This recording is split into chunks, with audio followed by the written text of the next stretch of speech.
పల్లె పల్లె కదిలే శ్రీరామ రామ రామ, విల్లు చేత బూనే జయ రామ రామ రామ, విధర్మీయ విద్రోహుల కూల్చగ ధర్మయజ్ఞ సంరక్షణ చేయగా. భవ్య దివ్య మందిర నిర్మాణమైంది. బాలరాముడిని అందులో ప్రాణప్రతిష్ఠ చేయబోతుంది. రాముడు పుట్టిన నేల, రాముడు తిరిగిన నేల, రాముడు అక్కడికి మళ్ళీ వస్తున్నాడు. ఇప్పుడు బాలరాముడిని అక్కడ చూస్తున్నప్పుడు ఎలా అనిపిస్తుంది? అద్భుతం కదా, నిర్మాణము, దాని వాస్తు, దాని శైలి, దాని మీద పెట్టిన ఎఫర్ట్స్ ఇవన్నీ చాలా వ్యాలిడ్. ఎవరో ముల్లా గారు ఒక ఆయన అనౌన్స్మెంట్ చేశారు, 22 जनवरी को सब मस्जिद में राम नाम जप करो. ఎందుకంటే ఏం చెప్పాలండి, కేవలం గ్రౌండ్ ఫ్లోర్ మాత్రమే అయింది. 22వ తారీఖున అందులో బాలరాముడి ప్రాణ ప్రతిష్ఠ జరుగుతుంది. మిగతా ఫస్ట్ సెకండ్ ఫ్లోర్స్ అనేవి నిర్మాణం ఇప్పటికి జరగలేదు. అందులో ప్రాణ ప్రతిష్ఠ జరిగిన తర్వాత పైకి అలా హెవీ మెషినరీ వెళ్ళి లేకుంటే కాళ్ళతో తొక్కుతూ ఫస్ట్ సెకండ్ అంతస్తు, ఆ తర్వాత గోపురం ఇవన్నీ నిర్మించడం అనేది ఇంకా ఆగొచ్చు కదా. ఇన్ని వందల సంవత్సరాలుగా ఆగిన తర్వాత నువ్వు అవుతారో కదా, నువ్వు కనీసం నువ్వు రామ మందిర ప్రతిష్టకు రానని చెప్పావు కదా. కాబట్టి what right you have to speak. ఎక్కడ పాడుబడిన మసీదు ఉండదు, ఎక్కడ పాడుబడిన చర్చ్ ఉండదు, ఎక్కడ మసీద్ నుంచి చర్చ్ నుంచి డబ్బులు రావు. కానీ మన దేశం ఎంత గొప్పదో, డబ్బులేమో గుళ్ళోంచి ఎత్తిపోతారు, బంగారం గుళ్ళోంచి ఎత్తిపోతారు, ఆలయాలు దేవాలయాలు మింగేస్తారు.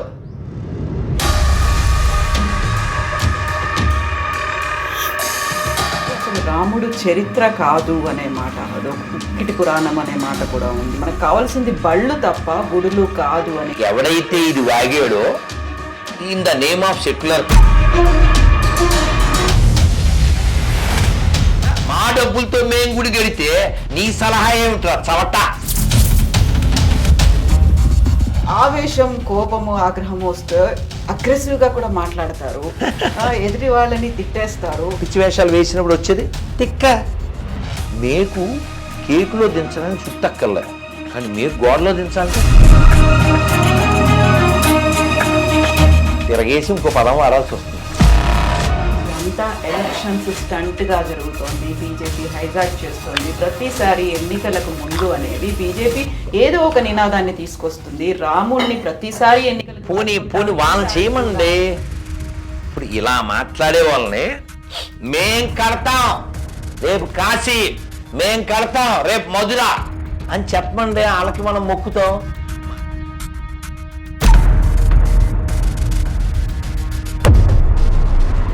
సరే, మెజారిటీ సీట్లు సంపాదించాలి, ఇదే బీజేపీ ఏకైక ఎజెండా అనేది. Muslim first priority is a religion, Christian first priority is a religion. Why not for Hindus? 76 ఏళ్ళు వచ్చినా పార్టీ కుక్కల్లా బతికితే ఎలా రా బాబు? నాకు పార్టీయే ముఖ్యమైన కుక్కలు హిందువులు కాదు, నాకు కులమే ముఖ్యమైన కుక్కలు హిందువులు కాదు, నాకు ధర్మమే ముఖ్యము. నేను చెప్తా, చెప్పండి ఎవరినైనా.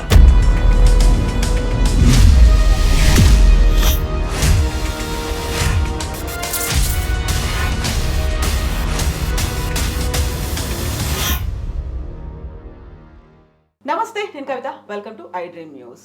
అయోధ్య రామ మందిర నిర్మాణానికి సంబంధించి భవ్య దివ్య నిర్మాణం అయితే జరిగింది, ప్రాణ ప్రతిష్ఠ జరగబోతోంది. అయితే ఆగమ శాస్త్రం ప్రకారం ప్రారంభోత్సవం జరగట్లేదు. ప్రాణ ప్రతిష్ఠ జరిగిన తర్వాత 2-3 అంతస్తుల నిర్మాణం ఎందుకు జరుగుతోంది? ఆగమ శాస్త్రాల్ని అనుసరించట్లేదు కాబట్టి మేము పీఠాధిపతులుగా వెళ్ళట్లేదు అనేటువంటిది మాట వినిపిస్తోంది. దీంతో పాటుగా అసలు రామాయణం అనేది చరిత్ర కాదు, రాముడికి ఎలాంటి చరిత్ర ఉంది, కేవలం పురాణాలను చెప్పినంత మాత్రాన దాన్ని మనం ఒక ప్రాతిపదికగా తీసుకోవాల్సినటువంటి అవసరం ఉందా? ఇవన్నీ మాటలు వినిపిస్తున్నాయి. వీటన్నిటి గురించి మనం మాట్లాడుకుందాం. ప్రస్తుతం మనతో పాటుగా ఉన్నారు రాధా మనోహర్ దాస్ ప్రభుజీ. హరే కృష్ణ ప్రభుజీ. జై శ్రీరామ్. అమ్మా హరే కృష్ణ, జై శ్రీరామ్. ఇది ఫేస్బుక్ల్లో, వాట్సాప్ల్లో, ఇన్స్టాగ్రాముల్లో, లేకపోతే యూట్యూబుల్లో, సోషల్ మీడియాలో ఎక్కువ తిరిగేటువంటి వార్తలు ఇవి. మీరు ఇదంతా గుదిగుచ్చి అడిగారు, చాలా సంతోషం. ఆగమం గురించి ఎవరు మాట్లాడితే బాగుంటుంది అంటారు? కమ్యూనిస్టులు అయితే మాట్లాడకూడదు, ఎందుకని నికృష్టులు, వాళ్ళకి అసలు ఏ మతమో లేదు కాబట్టి. ఇది పాయింట్ 1. అక్కడికి కూడా వస్తుంది. పీఠాధిపతులు ఎవరైతే సర్టెన్ పీపుల్ దానికోసం పనిచేశారో, ఎవరైతే దాన్ని మళ్ళీ పునర్నిర్మాణం చేయడానికి త్యాగాలు చేశారో, నిలబడ్డారో, వాళ్ళు అంత తెలియకుండా చేయట్లేదు. నెంబర్ 1, నిజంగా ఎవరైతే మీరు పీఠాధిపతులు అన్నారో వాళ్ళకి జ్ఞానం ఉంటే, ఇఫ్ ఇట్ ఈస్ సో, మీరు వాళ్ళు అని ఉంటే మీడియా వక్రీకరణ కాకుండా, ఎందుకంటే మనం తెలుసు చిన్నప్పుడు ఏదో మనం ఏదో అంటే ఏదో బయటకు వస్తుంది కదా, రామ అంటే అన్నట్టు. మనకి మహాభారతంలో చెప్పారు వయం పంచాధికం శతం అని. అంటే ఏమిటి? ధర్మరాజు పాండవులు అడవిలో ఉన్నప్పుడు వనవాసంలో ఈ వీళ్ళని ఏమంటారు, కౌరవుల్ని అటాక్ చేశారు. ఎవరు? ఈ యక్షులు, గంధర్వులు. అర్జునుడు భీముడు చపట్లు కొట్టి కాగల కార్యం గంధర్వులే చేశారు అన్నారు. కానీ ధర్మరాజు ఏమన్నాడు? మరి వాళ్ళకి మనకి జగడం ఉంది, కాదని చెప్పను, కానీ అది అది అది ఎప్పుడు మనం ఉన్నప్పుడు, మనం ఉన్నప్పుడు అది వాళ్ళు 100 మంది, మనం 5గురం. కానీ బయట వచ్చినప్పుడు మనం 105గురం. వయం పంచాధికం శతం. ఇది ధర్మరాజు ఇచ్చిన సూత్రం. నిజంగా మీరు వాళ్ళు అన్నది నిజమైతే, ఇఫ్ ఇట్ ఈస్ సో, వాళ్ళు ఎవరితో డిస్కస్ చేయాలి? ఫేస్బుక్లో అవి డిస్కస్ చేయకూడదు, ఫోన్లు చేయాలి, ఎవరికి సత్యం పర్సన్ చేయాలి. రోడ్డు ఎక్కారంటే అది పబ్లిసిటీ స్టంట్. అర్థమైందా? చెప్పడానికి కుదరలేదు అనుకుందాం. వీళ్ళ మాట వినని స్థితే ఉన్నప్పుడు వీళ్ళు మాట్లాడే ఉపకారం లేదు, వాతావరణం పాడు చేయడం తప్ప కదా. ఇంకో విషయం, భగవంతుడు దయామయుడండి.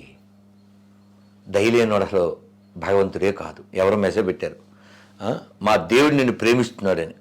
నేను చెప్పా, నన్ను ప్రేమించకపోతే వాడు దేవుడే కాదు, నేనే ప్రేమిస్తున్నాను కదా మనిషిని. నన్ను తిట్టినోను కూడా నేను సారంట. After just human being. మీ దేవుడు ఎలా ఉంటాడు కదా. కన్నప్ప, భక్త కన్నప్ప నీళ్ళు ఎలా పోసాడు కదా కదా. ఏం పెట్టాడు నైవేద్యం? తిన్నాడు, మాంసం పెట్టాడు. మీరు శ్రీకృష్ణదేవరాయలు వారి అష్టదిగ్గజాల్లో ఆయన పేరు, ఒక కవి పేరు గుర్తులే, ఆయన ఈ తిన్నడ గురించి చెప్తారు. అప్పుడు అలా అడవిలో పడి ఉన్న శివలింగానికి ఇలాగా నోటితో శుభ్రం చేసి ఇలా చేసాడు అని. శివుడు అసలు ఏంట్రా తుప్పుకు బ్యాచా నువ్వు, నోటితో ఊసావు, ఇలా ఏమైనా మాట్లాడా? ఏంట్రా మాంసం తెచ్చి ఇలా అన్నాడా? అసుతోషుడు. భగవంతుడు అంటే సులభుడు, బెదిరించేవాడు గాడు కాదు. ఇది అది కాక రాముడికి సంబంధించిన విషయం టాపిక్ ఇది. రాముడు ఎవరిని క్షమించాడు? ఎవరైతే తన భార్యను ఎత్తుకెళ్ళారో ఆ రావణాసురుడికి ఏమన్నాడు తెలుసా? ఎవరో అడిగారు, ఏమండి మీరు విభీషణుడికి రాజ్యాభిషేకం చేశారు, ఆ సముద్రంలో నీళ్లు పోసేసేసి, ఏ ఊరది, మన రామేశ్వరం పక్కన ఉంది, ధనుష్కోటి. మరి ఇప్పుడు మీరు ఈయన సీఎం అని అనౌన్స్మెంట్ చేశారు, అక్కడ సీఎం ఇంకా చచ్చిపోలేదు. ఒకవేళ ఈ రావణాసురుడు లంక వదిలేసి, సీతను వదిలేసి మీ కాళ్ళ దగ్గరికి వచ్చి సరెండర్ అయిపోతే వాట్ యు విల్ డూ అన్నారు. అని నోరు తెరవలే రాముడు. ఏం పర్లేదు, అయోధ్య ఇచ్చేస్తా. అది గట్స్ అంటే గట్స్ ఉన్నది ఇచ్చి కొడతాడు. సరే, మరి రావణాసురుడు చచ్చిపోయాడు. ఎన్ని మనం మెసేజ్ పెట్టినా, మెసెంజర్ పంపినా వినలేదు వాడు. ఇతనికి అంత్యక్రియలు చేయమన్నారు విభీషణుడితో. నేను చేయను, వాడు చాలా మంచిది కాదు, ఈ నాట్ కరెక్ట్ అన్నాడు. అప్పుడు రాముడు చెప్పాడు, you are not correct no, ఎందుకంటే మరణాంతరే నవైరం, చచ్చిపోయాక వైరం ఏమిటి? నువ్వు చేయకపోతే చెప్పు, నేను చేసేస్తా. ఎందుకంటే you are my brother, you are like my brother, is also like my brother, because you are my brother. ఇది రాముడు శత్రువు పట్ల వ్యవహారం. శత్రువు పట్లే రాముడికి అంత కన్సర్న్ ఉంటే, తన కోసమే తప్పిస్తూ, తన నామమే జపిస్తూ, తన కోసమే జీవిస్తుండే వాళ్ళ పట్ల ఈ అంటాడా? అదేమన్నా ఎడాగడ్డా? చెప్పండి. ఇంకో పాట, సీతాదేవి అక్కడ లంకలో ఉన్నప్పుడు హనుమంతుడు అమ్మా వీళ్ళందరూ వేసేస్తా అన్నాడు. ఎందుకు నాయన? ఎందుకేమిటి నేను ఏడిపిస్తున్నారు కదా అన్న. ఎందుకు ఏడిపిస్తున్నారు? నేను ఇక్కడ ఉండబట్టి. నేను ఇక్కడ ఎందుకున్నాను? రావణాసుడు ఎత్తుకొచ్చాడు కాబట్టి. రావణాసుడు ఎందుకు ఎత్తుకొచ్చాడు? నేను జింక అన్నాను కాబట్టి. బికాజ్ ఆఫ్ జింక సీత వెంటూ లంక. అంటే సీతాదేవి అక్కడికి వస్తేనే సినిమా పూర్తి అవుతుంది. రావణాసురుడు అనే పాత్ర ముగిసిపోవాలి. ఎందుకంటే ఇంకా వెనక్కి వెళ్తే భాగవతంలో శాపం ఇవన్నీ ఉన్నాయి. ఇక్కడ సీతాదేవి మనకి ప్రతీక, మనకంటే జీవాత్మ. శ్రీభాష అప్పలాచార్యులు వారి పేరు విని ఉంటారు, మహానుభావులు. చాలా స్పష్టంగా చెప్పారు రామాయణం. రాముడు పరమాత్మ, సీత జీవాత్మ, హనుమంతుడు గురువుగారు. గురువుగారు ఏం చేశారు? ఆత్మను తీసుకొచ్చి పరమాత్మతో కలిపారు. ఈ సీతాదేవితో హనుమంతుడు అమ్మ వెళ్ళేసేస్తా అన్నాడు. ఎందుకు వేసేస్తావు అంటే నేను ఏడిపిస్తున్నారు కదా. నన్ను ఎందుకు ఏడిపిస్తున్నారు? నేను ఇక్కడ ఉండబట్టి. నేను ఇక్కడ ఎందుకున్నాను? జింక అడిగాను. ఆ జింక కోసం వాళ్ళు వెళ్ళేసరికి వీడు ఎత్తుకొచ్చాడు. మరి నేను జనకుడు కూతురుని కదా. జనకుడు అంటే ఎవరండి? జ్ఞానంలో తోపు. సుఖదేవుడికే జ్ఞానం ఇచ్చినారు. మరి అలాంటి ఆయన కూతురుని కదా. బంగారు జింక ఉంటుందా? ఆలోచించవచ్చు కదా. నేను ఆలోచించలేదే. అంటే సీతాదేవి మహాశక్తి, ఆవిడ అమ్మవారు. కానీ ఇక్కడ పాత్ర ఏంటి? ఆవిడ ఒక జీవాత్మక ప్రతీక. రాముడు దేవుడే, కానీ అక్కడ సార్ ఆయన సన్ ఆఫ్ దశరథ, మా ఇంటి ఆవిడ సీత, మా తమ్ముడు లక్ష్మణుడు ఇలాగే మాట్లాడాడు. మా ఊరు అయ్యొచ్చు మీ దేవుడని వాళ్ళు చెప్పినా ఒప్పుకోలేదు ఈయన. ఎందుకంటే ఈ కేమ్ యాజ్ ఏ హ్యూమన్. ఆయన అలా ఉంటేనే వాడిని చంపగలడు. అది దాని విధానం అంతే. మరి కృష్ణుడు ఎలాగదే? పుట్టడమే, రావడమే, శంకుచక్ర గదా పద్మాలతో కనబడిపోయి ఎస్ ఆయన ద సుప్రీం అని వాళ్ళ మనని చెప్పేశాడు.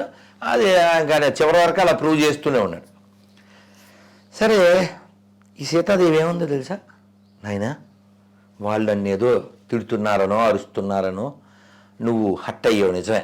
కానీ వాళ్ళు ఎందుకు నన్ను అలా చేస్తున్నారు? వాళ్ళు they are following the rules of his orders. They are order carriers అంతే. వాళ్ళు జస్ట్ టూల్స్ ఆఫ్ రావణ. రావణాసురుడు చెప్పాడు వాళ్ళు చేస్తున్నారు అని చెప్పి సీతాదేవి గొప్ప మాట చెప్పింది. నకశ్చిన్ అపరాధ్యతి. ఎవరన్నా రామాయణాన్ని ఫాలో అయితే సూసైడ్ చేసుకోరు. అంటే మైండ్ వీక్ అవ్వదు. నకశ్చిన్ అపరాధ్యతి అంటే లోకంలో తప్పు చేయని వాళ్ళు ఎవరైనా ఉంటారా? ఎవరిది ప్రశ్న? సీతాదేవి. అంటే ఎంత క్షమాగుణం చూడండి. ఎవరు తనని హింసించే వారి పట్ల. అసలు ఇది సీతాదేవి లక్షణం మాత్రమే కాదు, సహజంగా మనందరి బ్లడ్లో ఉంది అది. మనం ఎలాంటి వాళ్ళం? ఏదైనా నష్టం కష్టం అయితే ఏం చేస్తాం, పూర్వకర్మ అలా ఉంది అంటుంటే తలరా రాసి ఉంది. ఈ ఎక్కడ దాకా వద్దు. ఎప్పుడో సీతాదేవి ఎప్పుడో రాముడు వాళ్ళనిద్దరిని పూజించి 6 లక్షల ధనంతో గుడి కట్టిన రామదాసు గారు కూడా ఏం పాడారు? క్రూర కర్మములు నేరక చేసితి నేరములెంచకు రామా, దారిద్ర్యము పరిహారము నీయవే దైవ శిఖామణి రామ. అమ్మ విషయం ఏంటంటే రాముడు ఉన్నాడని కేవలం ఏదో అయోధ్య వాళ్ళు మాత్రమే నమ్మట్లే. ప్రపంచంలో చాలా చోట్ల నమ్ముతున్నారు. మన దేశం కాని చోట్ల కూడా నమ్ముతున్నారు. మనకంటే బాగా బాలి ద్వీపం, అక్కడ ముస్లింలుగా మారిపోయినప్పటికీ కూడా వాళ్ళ ఇళ్లలో ఇప్పటికీ సీతలు ఉన్నారు. ఓకే, ఇంకో విషయం, రాముడు దేన్ని బట్టి మనం మాట్లాడతాం? రామాయణాన్ని బట్టి మాట్లాడతాం. అలాగే మీరు రామభద్రాచార్యులు వారు ఇదే రామజన్మభూమి అని కన్ఫర్మ్ చేసిన వ్యక్తి పుట్టు అంధుడు. కోర్టుకు వచ్చి సాక్ష్యం చెప్పారు. ఎలా కన్ఫర్మ్ చేశారు మీరు అని అడిగితే ఆయన ఋగ్వేదంలోంచి ఒక ఉదాహరణ ఇంకా మిగిలినవి చెప్తూ, చూడండి సరయూ నదికి ఎంత దూరంలో ఉంటుంది అని చెప్పారు. కోర్టు ఇంకొక మాట్లాడడానికి లేక తీర్పిచ్చారు. ఇంకోటి, పోనీ రామాయణమో లేకపోతే ఇంకోటి నువ్వు ఒప్పుకోకు కాసేపు. ఈ దేశానికి బాబర్కి ఏంటి సంబంధం? బాబర్ ఈజ్ డొకైట్, దొంగడు. తొగ్లకో డెకాయిట్, తైమూరో డెకాయిట్, టిప్పు సుల్తాను వాళ్ళ నాన్న dacoits who ruined thousands of temples. ఇప్పుడు దొంగోడికి మాకు సంబంధం ఏంటి? వాడి మతం ఏదైనా సరే, మందు మీ తమ్ముడు కొడితే ఏంటి, మా అన్నయ్య కొడితే ఏంటి, ఇద్దరు దొంగలే కదా. అది అయితే ఇక్కడ ఆగమాల్ని అనుసరించట్లేదు. ఇప్పుడు ఫస్ట్ 3 అంతస్తులో మీది ఇందాక అంటే మీరు చాలా లాంగ్ క్వశ్చన్, కొన్ని వచ్చినాయి. ఏది 3 అంతస్తుల ప్రాబ్లం ఏంటి? ఇప్పుడు 3 అంతస్తుల్లో భవ్య దివ్య రామ మందిర నిర్మాణం అని అన్నారు. ఇప్పుడు కేవలం గ్రౌండ్ ఫ్లోర్ మాత్రమే అయింది. 22వ తారీఖున అందులో బాలరాముడి ప్రాణ ప్రతిష్ఠ జరుగుతుంది. మిగతా ఫస్ట్ సెకండ్ ఫ్లోర్స్ అనేవి నిర్మాణం ఇప్పటికి జరగలేదు. అందులో ప్రాణ ప్రతిష్ఠ జరిగిన తర్వాత పైకి అలా హెవీ మెషినరీ వెళ్ళి లేకుంటే కాళ్ళతో తొక్కుతూ ఫస్ట్ సెకండ్ అంతస్తు, ఆ తర్వాత గోపురం ఇవన్నీ నిర్మించడం అనేది. కలశం పెట్టేశారు నిన్న మొన్న, కలశం అయిపోయింది.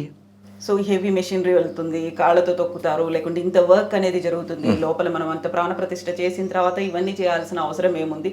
ఇంకా ఆగొచ్చు కదా. ఇన్ని వందల సంవత్సరాలుగా ఆగిన తర్వాత కోర్టు కేసు కూడా వచ్చి అది జడ్జిమెంట్ వచ్చిన తర్వాత హడావిడిగా జరపాల్సిన అవసరం. హడావిడి ఏం లేదు.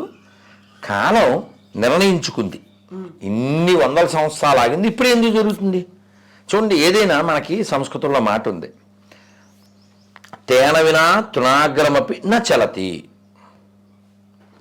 ఇప్పుడు మీకు టైం ఎంతకి ఇచ్చాను? 11 to 12 అన్నా, కానీ మనం ఆల్మోస్ట్ 1 అయిపోయింది. ఇప్పుడు మీరు అనుకున్నట్టు నేను అన్నట్టు అవలేదే, అవునా? అవునా? సో తేన వినా తృణాగ్రమపి నా చలతి అంటే అర్థం ఏంటంటే ఆయన ఆజ్ఞ లేకుండా గడ్డి పోచ కొస కూడా కదలదు, లేకుంటే చీమైనా కుట్టదు. కాబట్టి రాముడికి బిల్డింగ్ లేకపోతే ఇంత బిల్డింగు ఇంత విషయం జరుగుద్దా?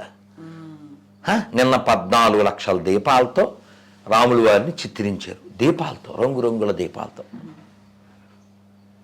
సో కొన్ని లక్షల మందికి ఉపాధి లభిస్తుంది, కొన్ని లక్షల కోట్ల వ్యాపారం జరుగుతుంది, లోకానికి శాంతి జరుగుతుంది కదా. ఇంకో విషయం, ఇప్పుడు ఎవరైనా అంటే ఇంకా మన ఎలిఫెంట్ వాక్స్ డాగ్స్ బాక్స్ అది ఎప్పుడూ ఉంటుంది. ఇప్పుడు రామ మందిరం ఎవరి వలన అయ్యింది అని ప్రశ్న వచ్చింది అనుకోండి, ఎవరెవరు త్యాగాలు చేశారో వాళ్ళ వలన అయ్యింది కదా. ఇప్పుడు ఎవరు కామెంట్ చేస్తున్నారో వాళ్ళ వలన అయితే అవ్వలేదు. There are comedy spoons. ఇప్పుడు ఎవడైతే కామెంట్లు గట్టు మీద కూర్చొని చేస్తున్నారో వాళ్ళ వాళ్ళ వాళ్ళ పార్టిసిపేషన్ అయితే లేదు కదా. నేను వెళ్ళాను అయోధ్యకి 92లో కరసేవకి, మళ్ళీ మళ్ళీ మళ్ళీ మళ్ళీ వెళ్ళా, మళ్ళీ మళ్ళీ వెళ్తా. ఇంకో విషయం, ఈ బల్ల ఎక్కడ పెట్టినా మా ఇష్టం, మీ ఇష్టం ఏం లేదు, ఇది మా ఇల్లు కదా.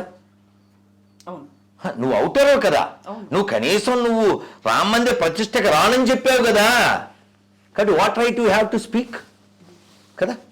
ఇప్పుడు ఆగమ విషయం వస్తే మీరు ఇందాక హెవీ మిషనరీ ఇంకా ఏదో మాట్లాడారు కదా. ఇప్పుడు దేవాలయాలు, పాత దేవాలయాలు మన వాళ్ళు ఆ బండ్లు వేస్తారు, వాటిని ఏమంటారు గ్రానైట్. ఎలా వేశారు? ఆల్రెడీ ప్రతిష్ట అయిన గుళ్ళే, ఎప్పుడో గుళ్ళు, గ్రానైట్ లోపలికి ఎలా వెళ్ళింది? దానికి ఒక విధానం ఉంటుంది. అంతేగాని అప్పుడెప్పుడో విజయవాడలో గుళ్ళు తీసేయడానికి క్రేన్లు తీసుకొచ్చి హనుమంతుడిని అలా పట్టి ట్రాక్టర్లో వేసి అలాంటి లక్కోరు పనులు చేయరు. దానికి విధానం ఉంది. ఆ యంత్రము, పద్ధతి, మంత్రము, దాన్ని కవర్ చేయడం అవన్నీ ఉంటాయి. ఎవడో అందరూ కలవకుండా ఆలయం అవుతుందా? గర్భాలయంలోకి అర్హత ఉన్న వాళ్ళే వెళ్తారు, నేను ఒప్పుకుంటా. కానీ ఆ గర్భాలయాన్ని తయారు చేసిన వాళ్ళు ఎవరు చెప్పండి? అందరూ జన్యం వేసుకున్న వాళ్ళే గర్భాలయం తయారు చేశారా? కాదుగా. కాబట్టి అందరూ కలిస్తేనే ఆలయం. అదే అన్ని ఎవరు, మన తనికెళ్ళ బాలిని గారు, ఆయన ఇంటికి ఎవరో వచ్చారట. ఈయన వెళ్ళి ఆయనకి దండం పెట్టాడు, పెద్దోడు కదా అని. ఆయన ఈయనకి దండం పెట్టాడంట. అదేమిటండి మీరు నాకు దండం పెట్టారు అని ఈయన అన్నారట. పాట పాడేవు కదయ్యా నువ్వు, శివుడి గురించి, నాలో నా శివుడు గలడు నీలోన శివుడు గలడు. మరి నువ్వు చెప్పిన ప్రకారం అయితే నాలోనే కాదుగా నీలో కూడా ఉన్నాడు, అందుకని దండం పెట్టి అన్నాడు. అది కదా ఫిలాసఫీ అర్థం చేసుకోవడం అంటే. ఇంకోటి చెప్తాను, సందర్భం వచ్చింది అంటే భగవంతుడు ఎవరిని ఇష్టపడతాడు అని చెప్పడానికి చెప్తున్నా. కాశీ నుంచి గంగ నీరు తెచ్చి రామేశ్వరంలో కలపాలి, రామేశ్వరం నుంచి కొంచెం ఇసుక పట్టుకెళ్ళి కాశీలో కలపాలి.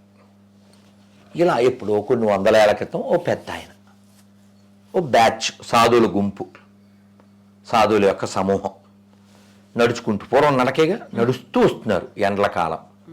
ఒక గాడిద, దానికి పాపం దాహం, నోరు బయట పెట్టేసి గిలగిల్లాడుతుంది. ఈ సాధువు చేతిలో మరి గంగనీరు ఉంది, రామేశ్వరం అందివే. ఆయన దానిపైన ఏదో ఉంటే తొలగించి దాన్ని నోట్లో పోసాడు. అది పాపం తెప్పరెళ్ళింది.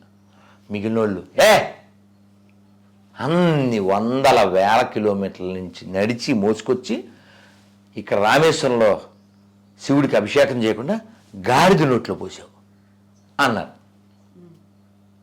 అప్పుడు ఆయన అన్నారు, ఆ జీవిలో శివుడు ఉన్నాడు, నేను ఆ జీవిని రక్షిస్తే శివుడు ఆనందపడతాడు. జీవులలో శివుడున్నాడండి, జీవుడే శివుడని తెలియండి, జీవుడే శివుడని తెలియండి, జీవహింస మానండి, జీవహింసతో బ్రతికేవారు శివుని మెప్పు కనలేరండి, జీవులలో శివుడున్నాడండి. ఇలా చూస్తే దైవం అనుగ్రహిస్తాడు. కానీ నువ్వు కేవలం నేను అభిషేకం చేస్తాను, నేను పూలు పెడతాను, మనిషిని నేను చిరాకు పడతాను, దెన్ నో గాడ్. గాడిదలో గాడ్ని చూసినోడి దగ్గర గాడ్ ఉంటాడు. ఈ పోనీ ఇలా చెప్పాను కదా, ఏదో ప్రాస కోసం అనుకోకండి. భగవద్గీత 5వ అధ్యాయం 18వ శ్లోకం ఏముంది? సునిచైవ స్వపాకేచ పండితా సమదర్శన విద్యా వినయ సంపన్నే. నెంబర్ కూడా చెప్తా, శ్లోకం చెప్తున్నా, అర్థం చెప్తా.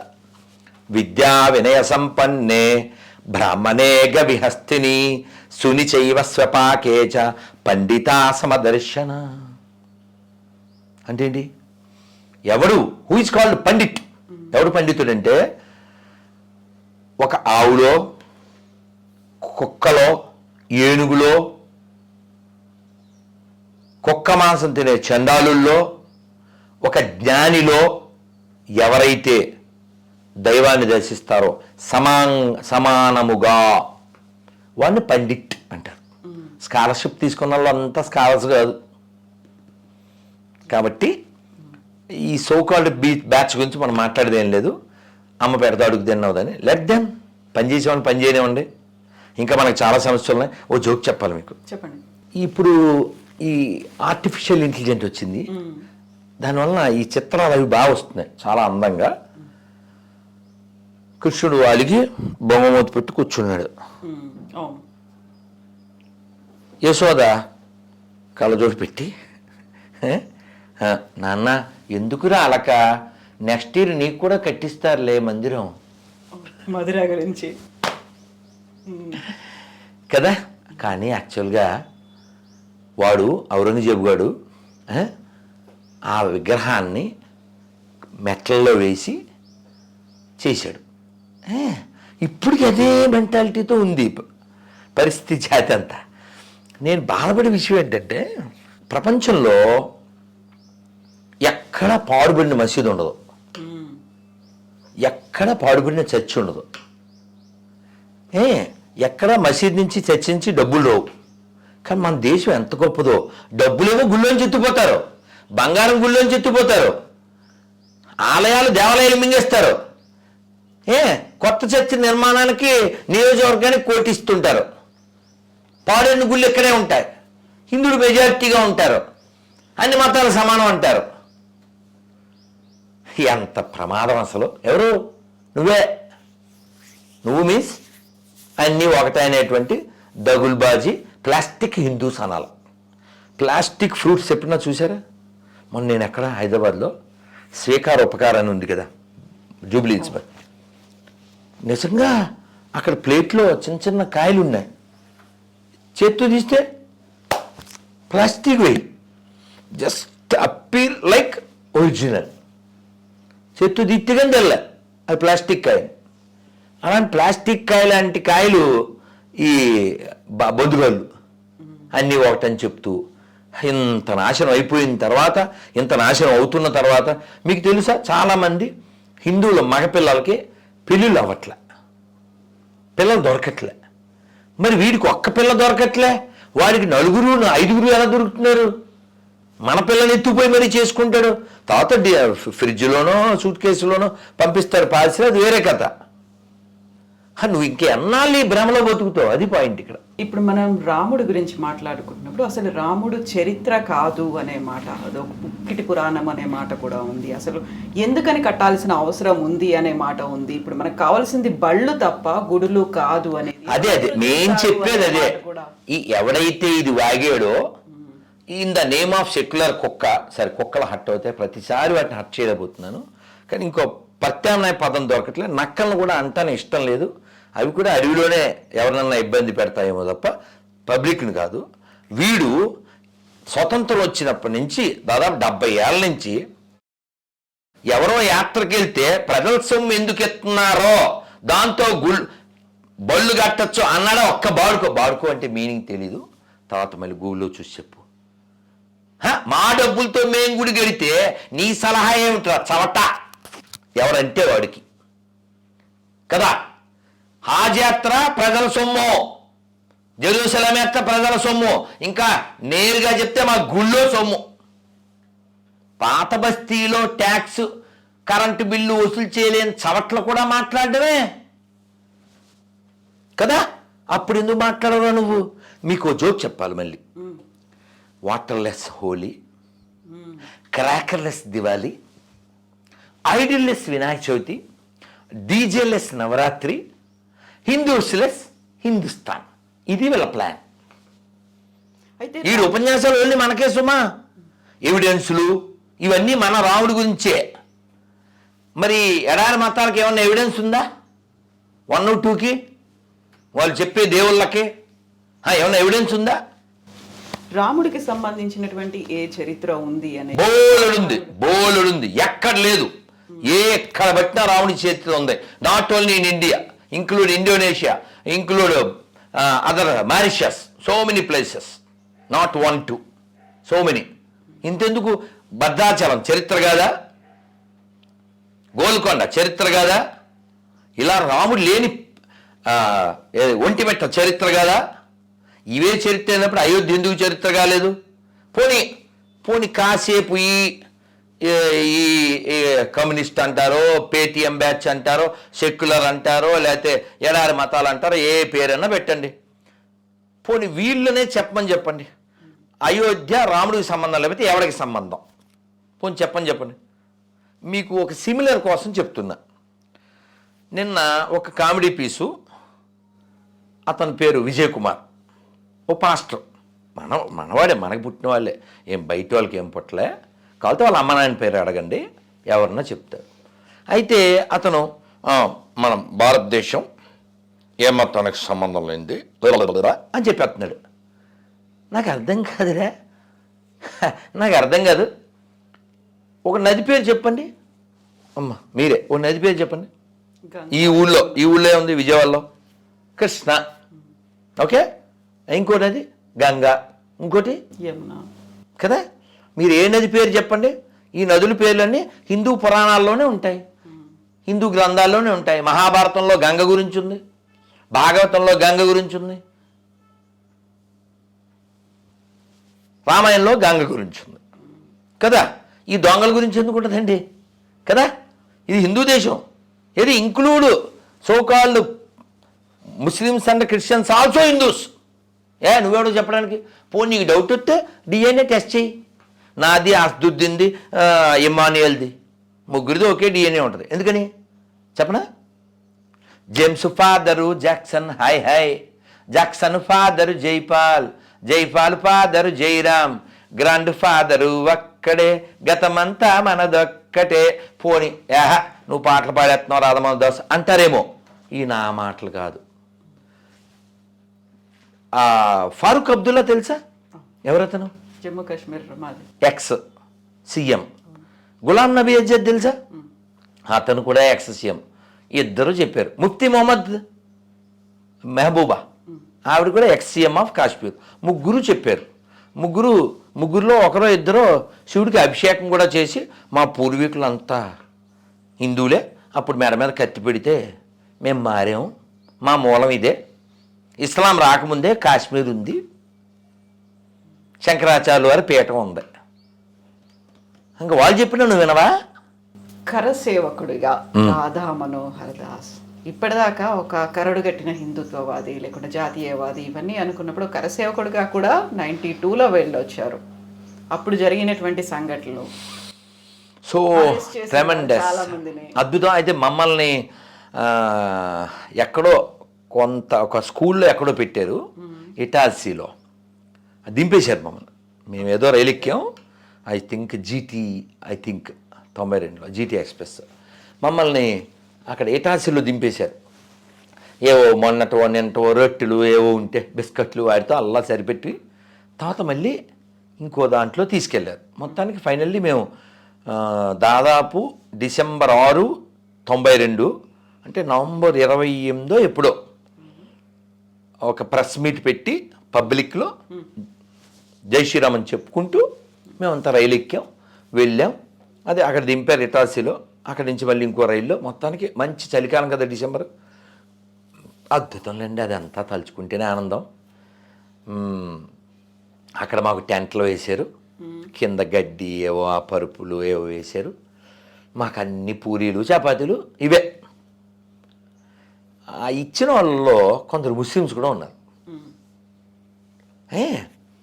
నాకు బాగా గుర్తు, వాళ్ళు ఏవో పచ్చడి పెట్టేవారు, ఊరగాయ లేకపోతే బఠానీ కూర పెట్టేవారు, బెల్లం మొక్కలు కూడా పెట్టేవారు. అలా 1 వీకు అలా మేము చిన్నోళ్ళం కాస్త అలా సరదాగా తిరుగుతూ అది చూస్తూ, అప్పుడు సెల్ఫీలు సెల్లలు ఏం లేవు కదా, మాట్లాడుకుంటూ భజన చేసుకుంటూ అలా గడిచింది. ఆ చుట్టుపక్కల అవి చూస్తూ డిసెంబర్ 6 అలాగే సభ జరుగుతుంది.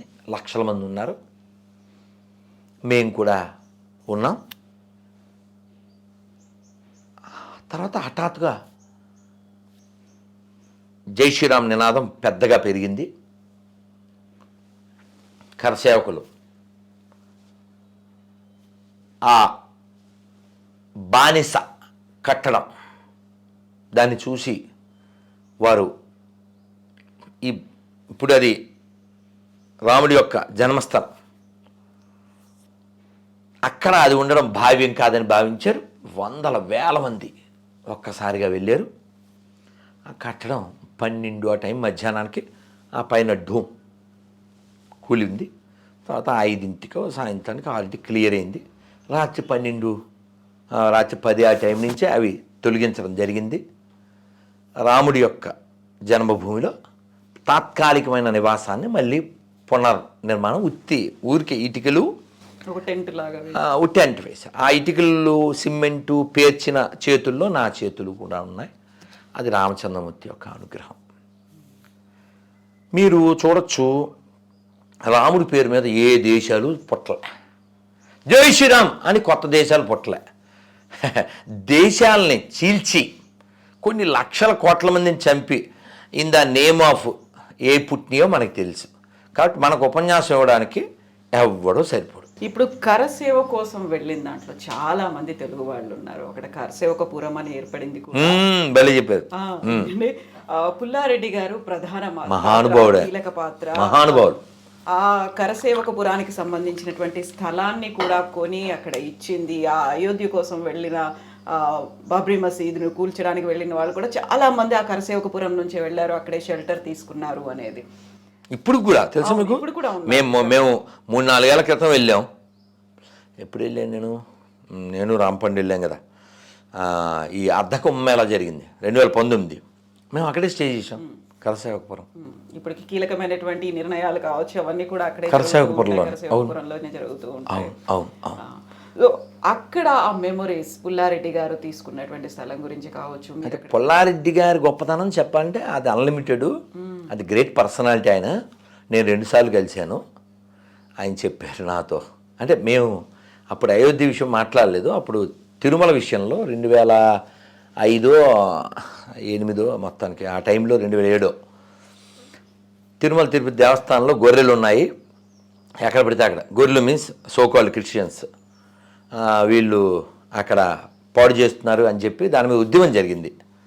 ఆ ఉద్యమంలో అప్పుడు ఆయన కలిసే ఏదో ధర్నా ఏదో చేయడానికి వెళ్ళినప్పుడు ఆయన ఇప్పుడు మన హైదరాబాద్ ఇస్కాన్ ఉంది అబిడ్స్లో, ఆ స్థలం వారి ఇచ్చారు. అబిడ్స్లో హైదరాబాద్లో ఉండే ఇస్కాన్ స్థలం వారిచ్చిందే. అప్పట్లో 10 లక్షలు కూడా ఇచ్చారు స్థలం ఇచ్చి. ఆయన నేను కనబడగానే కుర్చీలోంచి లేచి దగ్గరికి వచ్చి, పెద్ద ఆయన మీన్స్ ప్రభుపాదులు వారు మా ఇంటికి 4 తూర్లు వచ్చారు అని చెప్పి చాలా సంతోషంగా చెప్పారు మహానుభావులు. అయితే ఈ అయోధ్య ఇష్యూలో వారి విషయాలు ఒక 2 చెప్తాను. వారు అశోక్ సింఘాల్జీ వారి ఇంటికి వచ్చినప్పుడు ఈ కోర్టు కేసులు ఖర్చు అని కొంత ధనం ఇచ్చారు. అశోక్ సింఘాల్జీ ఇది సరిపోదేమో, ఇంకా ఫర్దర్గా ముందుకు వెళ్ళాలి, ఎలాగ మనం ఈ కార్యం ఎలా విజయవంతం అవుతుంది, ఈ లాయర్లు ఈ పోషణ ఇదంతా అవసరం కదా అంటే ఆయన ఇంట్లోంచి అశోక్ సింఘాల్జీ చేయి పట్టుకుని ఇలా బయటికి తీసుకొచ్చి, ఏం పర్వాలే ఇల్లు అమ్మేద్దాం, మీరు పని ఆపకండి. అది పుల్లారెడ్డి గారు.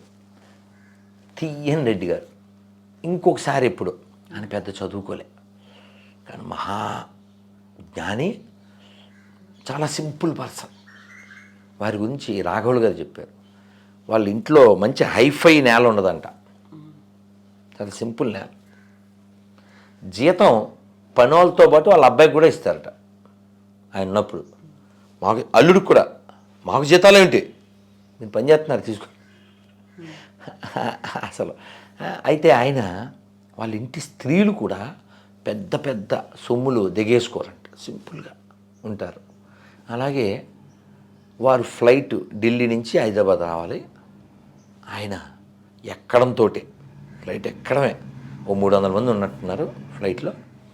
అందరికీ అయోధ్య ఇష్యూ అందరికీ ఒక్కొక్కరికి పట్టుకెళ్ళి బుక్ ఇచ్చేశారు.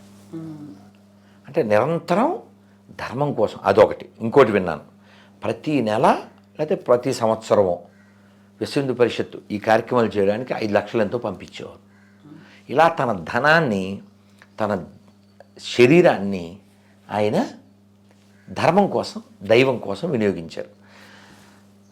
ఓ చోట చదివాను నేను, మన కోటి విహెచ్పి ఆఫీస్లో, దేశానికి ధర్మానికి వినియోగపడని ధనం దేహం ఎంతుంటే ఏమిటి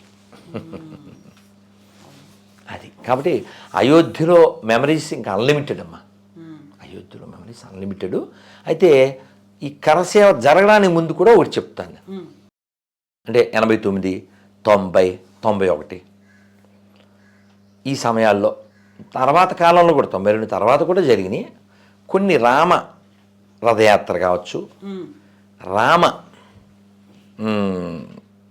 జ్యోతి కావచ్చు, రామశిలా యాత్ర కావచ్చు, ఇవన్నీ డిఫరెంట్, ఒక్కొక్కటి ఒకటి. మేము కొన్నిటిలో ఉన్నాం, రామజ్యోతిలో ఉన్నాం, రామశిలాయాత్రలో ఉన్నాం, రామ రథయాత్రలో ఉన్నాం. ఇలా చాలా జరిగినాయి. మాకు 90లో ఓ పాట పాడించారు, నా బాగా గుర్తు, అంటే ఇప్పటికి 33 ఏళ్ల క్రితం.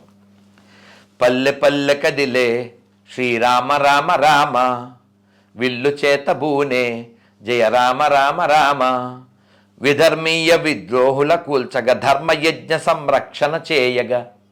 ఎప్పుడుదండి ఇది? 33 ఏళ్ల క్రితం. ఈ మాటలు మీకు అర్థమైపోయినాయిగా. విధర్మీయ విద్రోహుల కూల్చగా ధర్మయజ్ఞ సంరక్షణ చేయగా కదా. కాబట్టి రాముడు ఉన్నాడు, దానికి రుజువు Ram Setu. Okay, Ram Setu is built by Rama, whether you believe it or not కదా. ఇప్పుడు నువ్వు ఒక క్రిస్టియన్ని సమాధిలోంచి అతను లేచాడు అని నన్ను ఎవరో చెప్పాడు. నేను అన్నాను ఇది ఖాళీ కుర్చీ, ఇందులో ఒక ఖాళీ కుర్చీ చూపించి ఇది ఖాళీ కుర్చీ, ఇప్పుడే జస్ట్ ప్రభాస్ వచ్చి వెళ్ళాడు అని దాని మీద కొన్ని పూలు శాలువా పెట్టి చెప్తే నువ్వు నమ్మాలి. నువ్వు చెప్పేది అలా ఉంది, ఖాళీ సమాధి ఉంది కాబట్టి అతను వచ్చాడు అందులోంచి లేచాడు అంటే మేము నమ్మడం అలాగ ఉంటుంది అన్న. కానీ ఇలా నేను మాట్లాడినట్టు నువ్వు అలా మాట్లాడవుగా వాళ్ళ విషయంలో, అది వాళ్ళ బిలీఫ్ అంటాడు వీడు. వాళ్ళ బిలీఫ్లు ఉంటాయా, మాకుండవా కదా. సో రాధా మనోహర్ దాస్ జీ, మీరు ఒక రామ సంకీర్తన, రామనామ జపం ఏదన్నా ఒక పాట. అన్నమయ్య చెప్తారు అంటే రాముడు ఎవరు, క్వాలిటీస్ ఏంటి అంటే, సీతాదేవి పాలి చింతామణి ఈతడు దాసుల పాలి ఇహ పరదైవము, రామచంద్రుడితడు రఘువీరుడో కామిత ఫలములియ కలిగనే ఇందరికి, రామచంద్రుడితడు రఘువీరుడో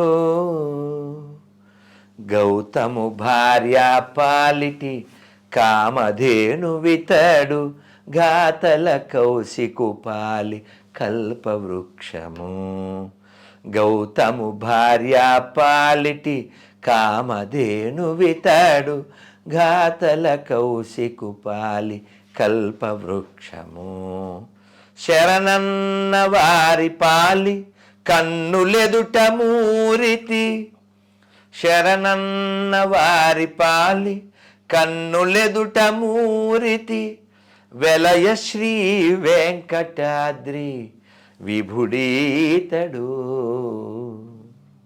శరణన్న వారి పాలి కన్నులెదుట మూరితి, వెలయ శ్రీ వెంకటాద్రి విభుడీతడు, రామచంద్రుడితడు రఘువీరుడు.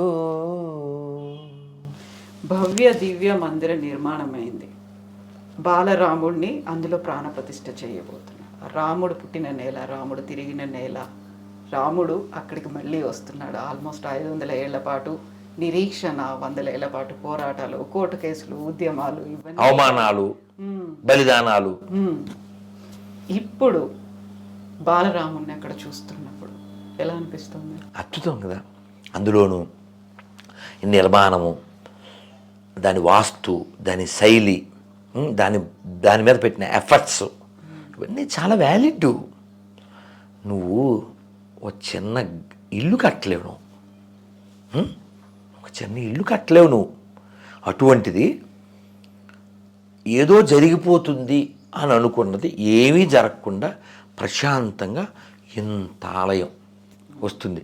ఎవరో ముల్లా గారు ఒక ఆయన అనౌన్స్మెంట్ చేశారు, 22 जनवरी को सब मस्जिद में రామ్ నామ్ జపుకోరు అన్నాడు ఆయన.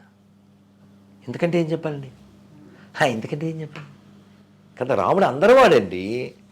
రాముడు ఇప్పుడు ఎడారి మత విదేశీ మత గ్రంథాల్లో ఒక ప్రాంతం పేరు చెప్పి ఆ ప్రాంతానికి నేను సంబంధించిన వాళ్ళనే అంటుంటారు వాళ్ళు. కానీ రాముడు చాలా స్పష్టంగా రామాయణంలో సర్వభూతేభ్యో చెప్పాడు ఆయన. నేను అందరికీ అభయం సర్వభూతేభ్యో అన్నాడు. అందరికీ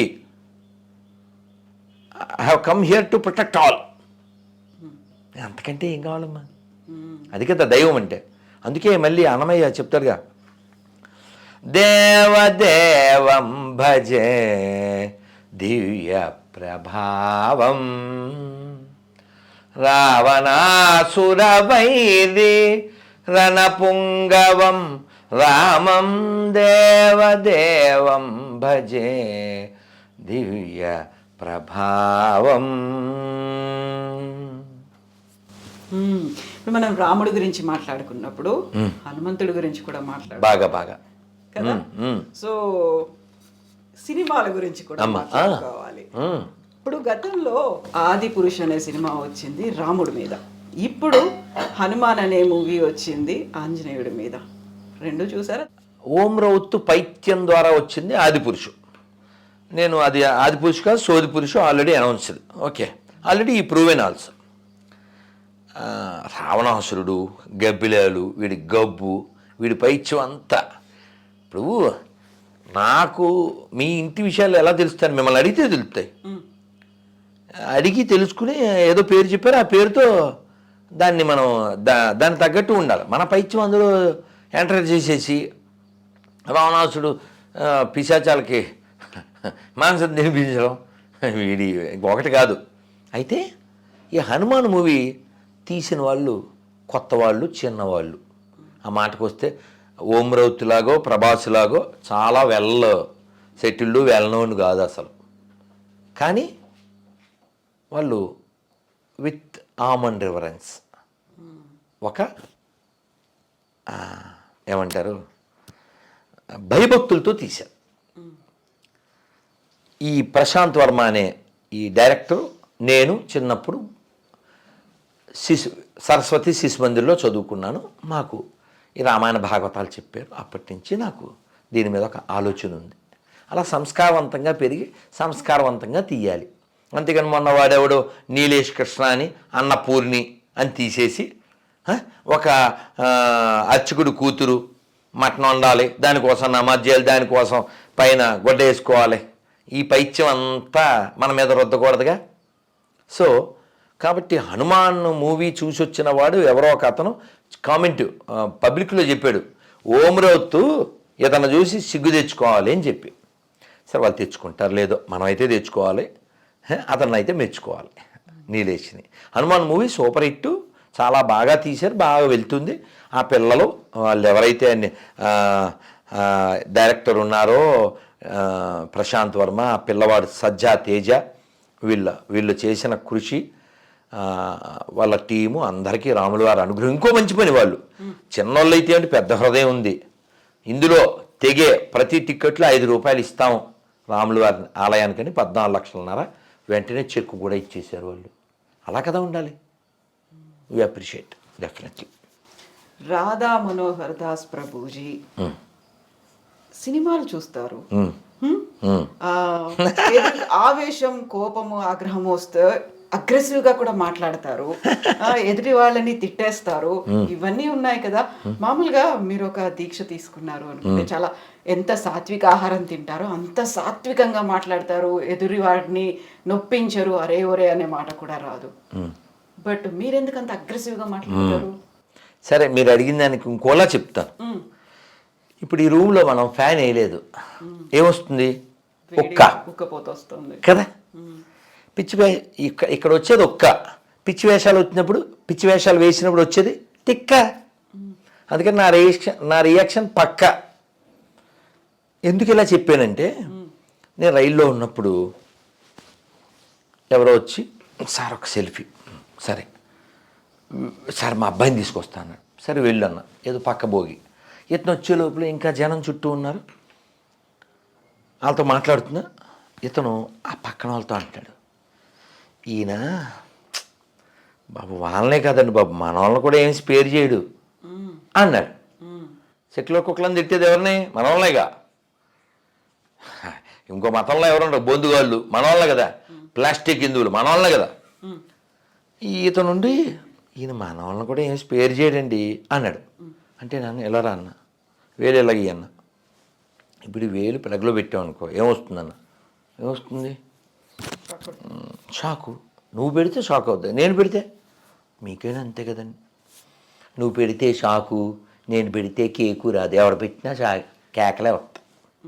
కాబట్టి ఎవరిది దోషం ఉన్నా దాన్ని సమానంగా ఖండిస్తాం, అందులో ఏ డౌట్ లేదు.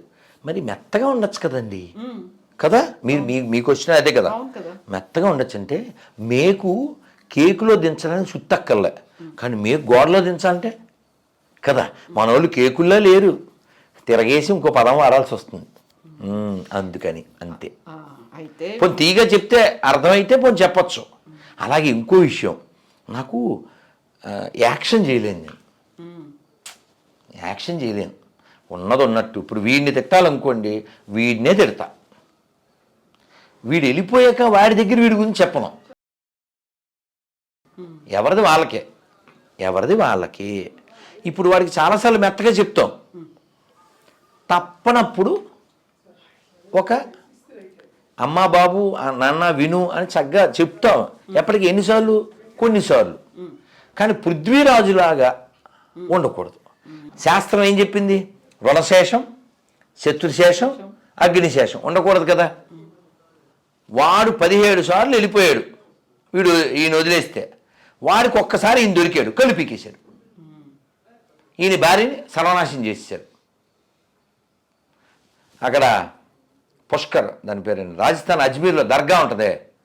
ఆ దర్గా అంటే తెలుసుగా, ఓ శవాన్ని పడుకోబెట్టిందని దర్గా అంటారు. తెలుసా తెలదా? పీనుగా, అదే పీర్ల పండగ. పీనుగంటే ఎండిపోయి పడుకోబెట్టిన శవం. ఒకటి నిలబెట్టింది, ఒకటి పడుకోబెట్టింది, అంతే. మనకెందుకు శవాలు? అయితే విషయం ఏంటంటే, ఈ చిస్తి అని ఏదో ఉంటుందో, ఏదైతే శవం అందులో ఉందో అతనే ఈ రాణి సంయుక్తాదేవిని సర్వనాశనం చేసి, మానభంగం చేసి, అలా చాలామందితో చేయించిన అంత గొప్పోడికి మన ఎదవలు వెళ్ళి చక్కగా చెద్దర్లు అయి కప్పి. కాబట్టి అసలు మన దేశానికి ఇస్లాంతో ప్రమాదం లేదు, క్రైస్తవంతో ప్రమాదం లేదు, నీతోనే ప్రమాదం. నీతో మీన్స్ సెక్యులర్ డాగ్. సో మెల్లిగా చెప్తే వినరు అనేనా? మీలో ఉన్నటువంటి ఒక సున్నితత్వం అంటారు, లేకపోతే మీరు తీసుకునేటువంటి శాకాహారమే తీసుకుంటారు? దాంట్లో పండ్లే, ఇప్పుడు పండ్లే తిన్నా. అగ్రెసివ్నెస్ అనేది అందులో ఎక్కడా కనిపించదు. మనం తినేది ఒక భోజనం, అది కూడా సత్వగుణ భోజనం. ఇది నాది అగ్రెసివ్నెస్ కాదు, ఆవేదన. నాది బాధ. అయ్యో, ఇప్పుడు ఎవరో రోడ్డు మీద పడిపోయారండి, నెమ్మదిగా లేపకూడదు, టక్కుని వెళ్ళి చేయిస్తాం. ఎందుకని? రియాక్ట్ అవుతే ఈ లెవెల్లో లారీ వచ్చి కుద్దద్ది. వాడిని కావలిస్తే తోసేయాలి. ఎందుకని? అడిగి దెబ్బ తగలచ్చు, చచ్చిపోడు. నేను చేసేది అది. ప్రాణం పోదు. దెబ్బ తగిలిన వల్ల ప్రాణం పోకూడదు, అందుకోసం అంతే. యూజువల్గా ఒక దీక్ష తీసుకున్న వాళ్ళు నేను నటించను, చెప్పేశాను ముందే. నేను నాలాగే ఉంటా. మొన్న ఏదో పాట పాడాం, ఆ పాటకి షూట్ చేయాలి ఆ గ్రీన్ మ్యాట్ మీద. ఏదో చేయించారు నాతో, ఇలాగా. నేను వాళ్ళతో చెప్పాను, మనదంతా ఈ యాక్షన్ బ్యాచ్ కానే కాదు, ఏదో తప్పక అలా అన్నాం అనుకోండి. సో అన్నమే కూడా తిట్టాడు. 600 ఏళ్ళు అయింది. శంకరాచార్యులు అది తిట్టారు, 2000 సంవత్సరాల పైన అయింది. ఏమని? నటనల బ్రహ్మయ్యకు నా మనస నటించు హరియే కలవాడు, నటనల బ్రహ్మయ్యకు నా మనస. Don't act two smart. ఎప్పుడు? 600 సంవత్సరాల కింద చెప్పాడు. ఇంకా ఆపరా బాబు నీ నటన అని, నువ్వు ఉన్నది ఉన్నట్టు గ్రహించు. ఈ ప్రపంచం తాత్కాలికము. ఎన్నిసార్లు చెప్పాలి? చేతులు కడుక్కుని భోజనం చేయాలి. ఎన్నిసార్లు చెప్పాలి? వయసు 15 ఏళ్ళు వచ్చింది, ఇంకా చెప్పాలా? ఓ పీకాలా వద్దా అమ్మ? పీకుద్దా లేదా? పీకపోతే వాడికి అర్థం కాదు కదా. అంతే, నేను కూడా అంతే. చేతులు శుభ్రంగా కడుక్కుని తినండి అని చెప్పినట్లుగా కళ్ళు కడుక్కుని చరిత్ర చూడండి, జరిగింది చూడండి, జరగబోయేది చూడండి, అంతే. మెత్తగా కూడా చెప్తాం. ఇప్పుడు ఇక్కడ ముత్యాలంపాడని ఉంది విజయవాడలో. ఒకరోజు రామాయణం చెప్పాం. హార్డ్లీ 100 మంది వస్తే గొప్ప. రామాయణం చెప్పినట్టు ఇలాగా మడతెట్టు ఏముండదు కదండి. మెత్తగా తీయగా చెప్పాం. యాక్సెప్ట్ చేయలేదా? ఎంతమంది చూశారు ఆ వీడియోలు? గట్టిగా 21 రోజుల్లో రోజు 2 గంటల వీడియో, 2 గంటల ఉపన్యాసం 100ల మీదే చూశారు. అంటే తీగా చెప్తే నువ్వు వింటలేదు, అది విషయం. మెత్తగా చెప్తే నువ్వు వింటలేదు, నువ్వు జరగదు. అయితే ఇప్పుడు మీరు ఒక మాట అన్నారు, జరగబోయేది కూడా. ఇప్పుడు అయోధ్య అయిపోయింది, కాశీ మధుర బాకీ హే అనేది వినిపిస్తోంది. మీరు ఇప్పుడు ఇంకొక మాట కూడా చెప్పారు, కృష్ణుడి గురించి కూడా చెప్పారు. కాబట్టి నెక్స్ట్ నేను ఏమనుకుంటున్నానంటే కాశీది అయిపోతుంది. ఎందుకంటే కాశీ ఆల్రెడీ అంటే మ్యాక్సిమం అయిపోయింది. అక్కడ మచ్చ మాత్రం అది మిగిలిపోయింది, ఆ శిథిలం. ఆ శిథిలం తీసేస్తే కంప్లీట్ అయిపోతుంది. ఉంది అంటే అక్కడ గుడి కట్టేస్తే అయిపోతుంది అంతే. అయితే రామ మందిర నిర్మాణానికి సంబంధించి అంతా ఎలక్షన్స్ స్టంట్గా జరుగుతోంది, బీజేపీ హైజాక్ చేస్తోంది. ప్రతిసారి ఎన్నికలకు ముందు అనేది బీజేపీ ఏదో ఒక నినాదాన్ని తీసుకొస్తుంది. రాముడిని ప్రతిసారి ఎన్నికలకు పోనీ వాళ్ళని చేయమండి. ఇప్పుడు ఇలా మాట్లాడే వాళ్ళని మేం కడతాం, రేపు కాశీ మేం కడతాం, రేపు మధుర అని చెప్పమండి. వాళ్ళకి మనం మొక్కుతాం. మనకి ఏ పార్టీ ముఖ్యం కాదు, మాకు ధర్మమే ముఖ్యం. మొక్కడం కాదు, ఓట్లేయడం కూడా అందువల్లే అవుతుందా అనేది కాదండి, మీకు అర్థం కావట్లేదు. ఇప్పుడు గుళ్ళు కూలగొట్టేవాడా, గుళ్ళో డబ్బులు ఎత్తుకెళ్ళేవాడా, గుళ్ళు కట్టేవాడా అని అడగండి ఒక హిందువుని. ఎవరికి ఓటేస్తే వాడు హిందూ అవుతాడు చెప్పండి? గుళ్ళు కట్టేవాడికే, గుళ్ళు కూలగొట్టేవాడికి కాదుగా కదా. ఇప్పుడు కాంగ్రెస్ పార్టీ ఉంది, అతని పేరేంటి, జోకర్ ఉంటాడు, ఏం పేరు, పప్పు ఈ రాహుల్ విన్సీ ఉన్నాడు. అతను స్పష్టంగా ఉన్నాడు ఏ విషయంలో, మేము మా పార్టీ ఈ దేశానికి ధర్మానికి వ్యతిరేకం. చాలాసార్లు ఓపెన్ అయ్యాడు అతను, ఓపెన్గా ఉన్నారు వాళ్ళు. నువ్వు కదా డ్రామాలు ఆపాల్సింది. వాళ్ళు క్లియర్గా ఉన్నారు కదా. ఇప్పుడు కేజ్రీవాల్ని పిలిస్తే వస్తాడా? అతను చెప్పాడు నేను క్రిస్టియన్ అని చెప్పాడు. పేరేంటి, అరవింద్. హనుమాన్ చాలీసా పారాయణాల్లో పాల్గొంటున్నారు ఎవరు? అరవింద్ కేజ్రీవాల్. మొన్నటి నుంచి గుడ్ న్యూస్, తెలియదే, పర్లేదే. 6వ తారీఖు నుంచి కార్యక్రమాలు అనేది అయోధ్యకు సంబంధించి జరుగుతుంది. రాముడు ఏమైనా చేస్తాడు, వెరీ గుడ్. అందరు మనోళ్ళే. ఇక్కడ ప్రాబ్లం ఏంటంటే వీళ్ళు వాస్తవాన్ని వదిలేసి తాత్కాలికమైన దానికోసం వాతావరణం పాడు చేస్తున్నారు. ఉదాహరణకి ఢిల్లీ ఉందమ్మా, ఢిల్లీ పేరేంటి అసలు పేరు? హస్తినాపురం. హస్తి అంటే ఏనుగు. చాలా ఏనుగులు ఉండేయంట అక్కడ. ఏనుగును పోషించడం అంటే ఎంత బలిసి ఉండాలి అతను, అంటే ఆ రాజ్యం ఎంత స్ట్రెంత్ ఉండాలి, ఎంత ధనం ఉండాలి, ఎంత సంపద ఉండాలి. అది హస్తినాపురం, రిచెస్ట్ ప్లేస్, బాగా పవర్ అపులెన్స్ ఉన్నటువంటి ప్లేస్ కదా. అయోధ్య అంటే అర్థం ఏంటి, ఎవరి చేత జయించబడింది. ఈ పదాలు ఏంటివి, సంస్కృతం. ఎవరిది, మనది కదా. నువ్వేమో బొంబాయి సినిమా చూసి సాంగ్లు పడతావు, అరబిక్ కర్లాందం అని కదా. అయితే మోదీ కూడా ఆ ఎన్నికల్లో గెలుపు కోసమే రామ మంత్రాన్ని చెప్పిస్తున్నారు. అందులో హడావిడిగా ఇప్పటికీ నిర్మాణం కంప్లీట్ అవ్వకుండానే ప్రారంభోత్సవం కాదమ్మా. ఇప్పుడు నిన్నో మొన్నో వచ్చి ఎవరైనా మొదలు పెడితే మీరు అనొచ్చు, ఎప్పటి నుంచో దానికోసమే కదా ఉన్నారు. మీకు అర్థం కావట్లే. ఇప్పుడు మీరు కాశ్మీర్ వెళ్ళగలరు, నేను వెళ్ళగలను. నేను వెళ్ళొచ్చాను 2019, కానీ మేము ఓన్లీ అమ్మవారి వైష్ణోదేవి దర్శనం మాత్రమే చేసుకున్నాం. అప్పుడే దాంట్లో 370 ఆర్టికల్ తీసిన కొత్తలో వెళ్ళాం. నేను శ్రీనగర్ వెళ్ళాలని అడిగాను, ఇప్పుడు వెళ్తే రాలేరు, ఇంకా వాతావరణం ఏం సెట్ అవ్వలేదు అన్నారు. కానీ ఇప్పుడు మామూలుగా మనం వెళ్ళిపోయి సెల్ఫీలు తీసేసుకోవచ్చు. ఎక్కడ, లాల్ చౌక్లో. మొన్న ఆ రాములు వారి అక్షంతలు ఊరేగింపు జనవరి 1, ఆగస్టు 15 బ్రహ్మాండంగా మామూలుగా మన ఊళ్ళో జరిగేస్తున్నాయి. ఎందువలన, ఎవరి వలన, ఎందువలన, ఎవరి వలన? నువ్వైతే పాత బస్తీలో కరెంట్ బిల్లు తేలేవుగా. సో కాబట్టి ఎవరైతే వాతావరణాన్ని శాంతియుతంగా, ఇప్పుడు జమ్మూలో కాశ్మీర్లో ఇప్పుడు రైలు నడుస్తుంది తెలుసు మీకు, తెలుసా? అంతకుముందు ఫెయిల్, ఇప్పుడు రైలు. కాబట్టి ఈ బెయిల్ బ్యాచ్ గురించి మనం ఏంటి మాట్లాడేది కదా. నువ్వేం చేయలే, నువ్వేం చెయ్యవు, నీకు కనీసం రామ అంటే మీనింగ్ తెలదు, ఓన్లీ కేవలం గట్టు మీద కూర్చొని కబుర్లు అంతేగా. ఈ గట్టు బ్యాచ్ ఎందుకమ్మా చెప్పండి, ఏం చెప్పాలి వాళ్ళకి మనం?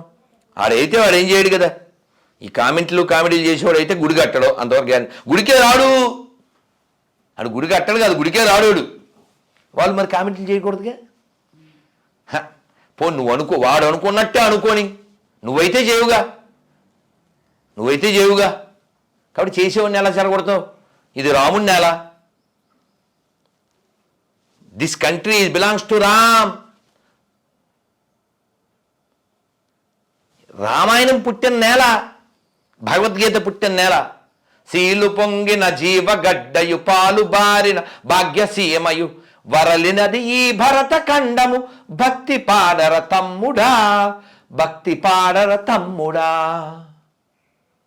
చందన్ హై ఇస్ దేశ్ కి మాటి, तपोभूमि हर गाँव है, हर बाला देवी की प्रतिमा, बच्चा बच्चा राम है, हर शरीर मंदिर सा पावन, हर मानव उपकारी है, जीवन का आदर्श यह परमेश्वर का धाम है, बच्चा बच्चा राम है. ఇది మన ఆదర్శం, ఇది మన దేశం. కాబట్టి అంతటా దైవాన్ని చూస్తూ, మట్టిలో కూడా అమ్మని చూస్తూ, ప్రతి శరీరం ఒక దేవాలయం, ఇలా చెప్పగలిగే తత్వం ఇంకోటి ఉంటే చెప్పు, మనం జంప్ అయిపోదాం. పార్లమెంట్ ఎన్నికలు రాబోతున్నాయి. ఇప్పుడు దేశవ్యాప్తంగా రామనామ నినాదం అనేది వినిపిస్తుంది. ప్రతి చోట జనవరి 22న మేము ఏదో రాముడికి సంబంధించినటువంటి కార్యక్రమాలు, కళ్యాణాలు, ప్రారంభోత్సవాలు మీరు కూడా అటెండ్ అవుతున్నట్టు వెళ్తున్నాగా చాలా చోట్ల. సో దాన్ని ఇప్పుడు హిందువుల్ని మళ్ళీ ఏకం చేయాలి అనేది, అంతా తమ వైపే ఉన్నారు, మా వైపే ఉన్నారని చెప్పుకునే ప్రయత్నంలో బీజేపీ ఉంది అనేది ఎజెండాగా ముందుకెళ్తున్నారు. ఈసారి మెజారిటీ సీట్లు సంపాదించాలి, ఇదే బీజేపీ ఏకైక ఎజెండా అనేది. పోనీ ఇలా ఎవరన్నా అనుకోని హిందువులంతా ఒకవైపు ఉండాలో వద్దా? పోనీ చెప్పండి, హిందువులంతా ఒకవైపు ఉండాలో వద్దా? హిందువులకి పార్టీ ముఖ్యం అంటే ఆడు హిందూ కాదు, ఆడు గాడు. హిందూకి ధర్మమే ముఖ్యమై ఉండాలి.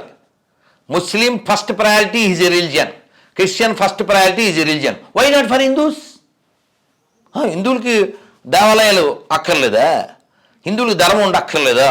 ఏంట్రా ఈ రోజుల్లో కూడాను ఈ డెలివరీ మనకేనా? అయితే దాన్ని ఎన్నికల కోసం ఉపయోగించుకుంటున్నారు అనే మాట. దేనికి ఉపయోగిస్తే ధర్మానికైతే ఉపకారం జరుగుతుందా లేదా? దేనికన్నా వాడిని నువ్వైతే చేయవుగా. నువ్వంటే ఈ కామెడీ ఫెలోస్ ఎవడైతే ఈ స్టేట్మెంట్ ఎవడైతే ఇచ్చావు నువ్వైతే చేయవు కదా. హిందువుల ఐక్యం నువ్వైతే చేయవు కదా. ఆడెవడో ఉన్నాడు ఇక్కడ, తలమాసిన ప్రసాదం ఎవడో పేరండి, ఇక్కడ పోస్టులు పెడుతుంటాడు. వాడు రాముడికి దక్షిణాదికి సంబంధం లేదంటాడు. వాడు తలమాసిన ప్రసాద్, ఐ థింక్ సో. రాముడు రామాయణం గోదావరి తీరం వచ్చాడు, వాల్మీకి ఇన్ని చెప్తే 76 ఏళ్ళు వచ్చినా పార్టీ కుక్కల్లా బతికితే ఎలా రా బాబు? నాకు పార్టీయే ముఖ్యమనే కుక్కలు హిందువులు కాదు, నాకు కులమే ముఖ్యమనే కుక్కలు హిందువులు కాదు, నాకు ధర్మమే ముఖ్యము. నేను చెప్తా, చెప్పండి ఎవరినైనా. అవర్ ప్రయారిటీ ధర్మ, not any party, not any person, not any caste, not any region, not any language. ధర్మం ముఖ్యం అంతే. ధర్మం ఏం నేర్పిస్తుంది? ధార ఇది ధర్మ, లోకా సమస్త సుఖినో భవంతు, దట్ ఈస్ ధర్మ. Thank you so much Prabhuji.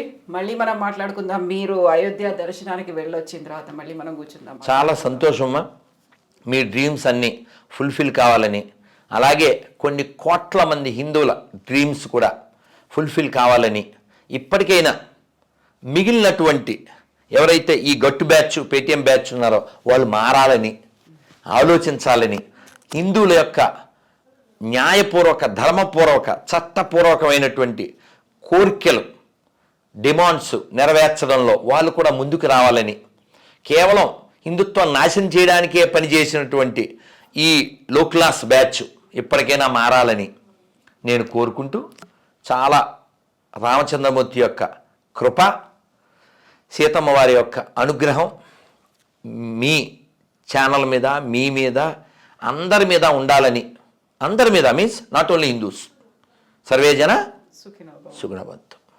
Thank you very much. అందరూ ఒక్కసారి శ్రీరామ జయ రామ జయ జయ రామ, శ్రీరామ జయ రామ జయ జయ రామ, శ్రీరామ జయ రామ జయ జయ రామ, శ్రీరామ జయ రామ జయ జయ రామ.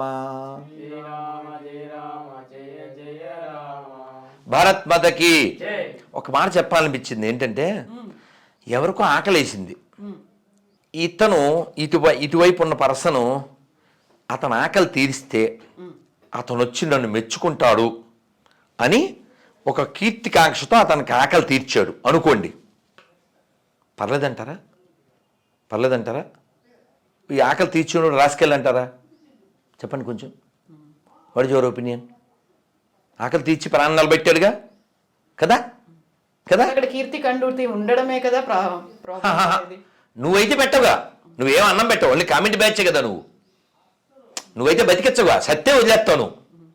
దీనికి మంచి ఉదాహరణ చెప్పనా? ఆఫ్రికాలో ఓ పిల్లవాడు అలా ముడుచుకుపోయి ఉంటాడు, ఎముకలు గూడు. ఆ ఫోటో బాగా వైరల్, కోట్ల మంది చూశారు, కోట్లే. ఒక వెనకాల ఒక పెద్ద వల్చర్ ఎదురు చూస్తూ ఉంటుంది ఆ బాబుని తినేయాలి అనేది. దాని ఫోటో తీశాడు కదా, వాడికి మంచి అవార్డులు వచ్చినాయి. తర్వాత వాడు సూసైడ్ చేసుకున్నాడు. ఎందుకు తెలుసా? కామెంట్లు పెట్టారు, ఒరే నీచ్ కమీను, అంటే కుక్కలను హర్ట్ చేయలేకపోతున్నాను. ఆ నీచ్ కమీన్ తర్వాత మీకు తెలుసు, ఏరా ఫోటోలు తీసి ప్రైజులు పొందడమేనా, వాడికి ఎంత పెడదామని లేదా నీకు, ఏం బతుకురా నువ్వని బాగా గడ్డిపెట్టారు. అది చచ్చాడు, వేరే కథ. కాబట్టి మన థింకింగు ఫోటోలు కాదు, మన థింకింగు పేరు కాదు, ప్రాణం నిలబెట్టడం, ఇక్కడ ధర్మం నిలబెట్టడం. నువ్వైతే చేయవు కదా, నువ్వైతే కన్ఫామ్. కాబట్టి చేయనోడి గురించి మనకెందుకండి కదా కదా. ఇప్పుడు అందుకని మనం సామెత ఉందిగా, అమ్మ పెట్టదు. ఆ బ్యాచ్ గురించి మనం ఏం మాట్లాడితే ఉపకారం ఉందమ్మా. అమ్మ, అంతారామమయం జగమంతారామమయం అంతారామమయం. అమ్మా, రాములు వారు ఉన్నప్పుడు విశ్వామిత్రుడు యాగం చేస్తుంటే యాగం చేసినటువంటి బ్యాచ్ ఉన్నారు. రామచంద్రమూర్తి ఉన్నప్పుడే రాక్షసులు ఉన్నప్పుడు ఇప్పుడు ఉండకూడదని ఎలా కోరుకుంటామమ్మా? వాళ్ళ వారసులు ఉండాలి కదా. శూర్పణఖ బ్యాచ్ ఉండాలి, మారీచుడు బ్యాచ్ ఉండాలి, రావణాసుడు బ్యాచ్ ఉన్నారు కూడా. Let them. మనకైతే కోరికలే, మన ఒక్కలమే ఉండాలని, అందరూ ఉండాలి అని మనం కోరుకుంటాం. ధన్యవాదాలు Prabhuji, thank you so much. మళ్ళీ మనం మాట్లాడుకుందాం. మీరు హరే వెళ్ళొచ్చిన తర్వాత మళ్ళీ కలుద్దాం. చాలా సంతోషం తల్లి. హరే కృష్ణ, జై శ్రీరామ్.